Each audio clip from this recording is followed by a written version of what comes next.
The world is cruel. The world is ugly. But there are times and there are people when the world is not. And at its cruelest, it's still the only world we've got. Light and dark, foul and fair. Out there.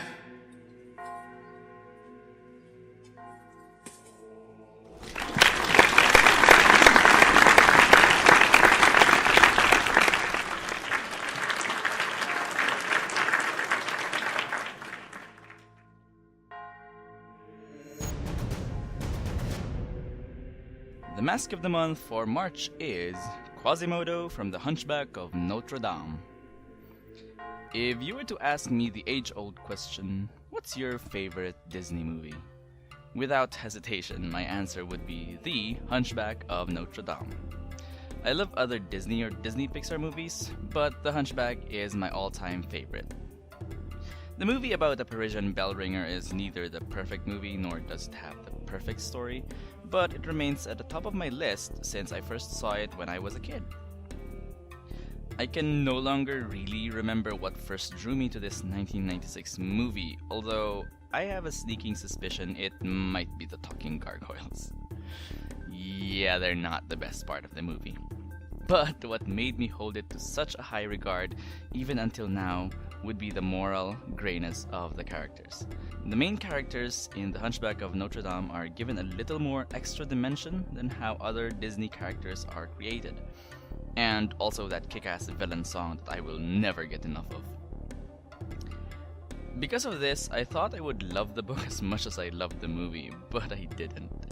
It was enjoyable to read the characters as they were originally written and to discover how the story originally went, death and all. But in the end, Mary Shelley's Frankenstein retains its rank as my top classic monster novel. Top classic novel, period. And Victor Hugo's book wouldn't even rank second. That place belongs to Bram Stoker's Dracula. I did enjoy the stage play musical with its added songs and removal of the gargoyle characters. In fact, the poem Quasimodo read in the beginning of the video was from the finale ultimo song of the play. Because the Hunchback characters have added dimensions to them, it's easy to relate to all of them. Yes, even Frollo. And Phoebus. But we're here to talk about the title character, Quasimodo. Before even endeavoring to make this mask, I'd already listed possible challenges in my head. 1, my previous masks have been more or less symmetrical. And 2, I've only ever made one mask that had the color of human skin. And that insecurity made me procrastinate making it until the 20th of March. I literally gathered enough motivation to make a fresh batch of my go-to mask making medium on the night of the 19th, and drew my reference sketch at work on the morning of the 20th. As I was making it, my insecurities increased with another realization. I have never made a warped face before. Of all the masks I've sculpted, I've been able to confidently create them from a generic base. For Quasimodo's face, I was using the same generic base, but I had to distort it. To fully realize the reference sketch I made, I had to go farther beyond the base than I've ever had before. The swollen brow and the upturned nose and the lips, a design combining the Disney and the 1939 film's designs, challenged me the most.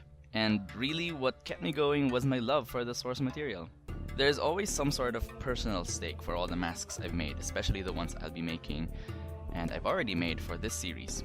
But none might have more than this one. Perhaps I should have put off making it further down the year, where I would have gained enough skill and intuition in mask making and ultimately create a mask of better quality, but here he is now.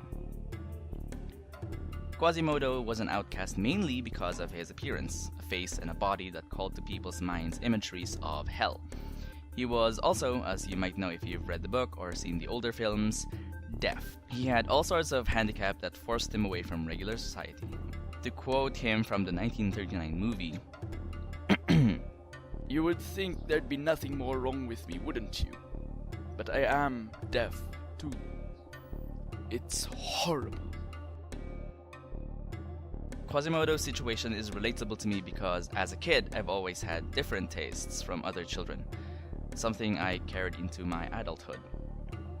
Because of this, I've had a hard time maintaining friendships. Sure, I was pleasant looking enough to make people come and talk to me, but when inevitably hints of my weirdness makes itself known to them, the reaction is more than likely aversive. So it's kind of like being a reverse Quasimodo, where you would see him and likely turn away.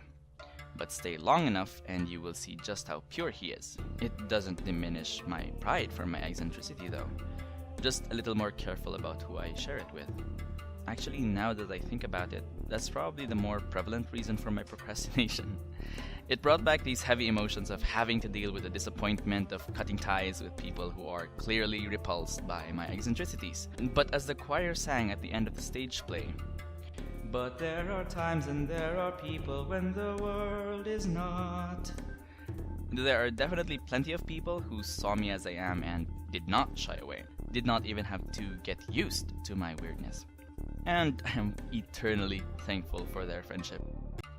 And that was March's Mask of the Month. If you like this video, give it a thumbs up. If you have any mask suggestions, make sure to drop them in the comments. If you're interested to see what April's mask will be, and possibly other artwork and book-related videos, make sure to subscribe, and I'll be seeing you in the next video. Ta-ta!